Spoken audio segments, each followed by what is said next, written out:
what the bill calls for is for this out-of-state healthcare provider who's going to participate in telehealth for a patient who's in the state of Florida. We do require that licensee in a different state to be registered in Florida. Registration would involve a myriad of things, not the least of which is providing information regarding their medical malpractice coverage, let's say, and their licensure status.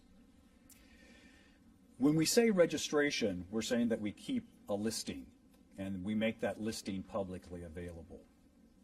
If we were to require for every out-of-state licensee in another state to be licensed in Florida, we create a circumstance where a provider may need 2 licenses, 4 licenses. I know of one person who has over 40 licenses. And I would submit to you that in the case of the individual with 40 state licensures, every state is doing the exact same thing, and that person incurs the cost of licensure in all those states. And it's my position, and this is eminently debatable, but it's my position that when we create in statute a system like that, which demands costs on the part of the providers, those costs are invariably passed through to the consumer. And in the case of Medicaid, 40% of that is from the taxpayers of the state of Florida, which goes back to the original argument I had.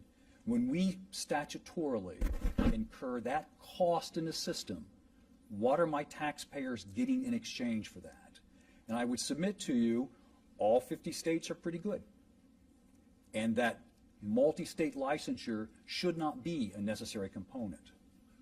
But I respect that there are issues with competition, and in this proposed bill is a requirement that if you are an out-of-state licensee participating in telehealth, you can't set up an office in Florida and start seeing that person face to face. You would have to become a Florida licensed provider in order to do that.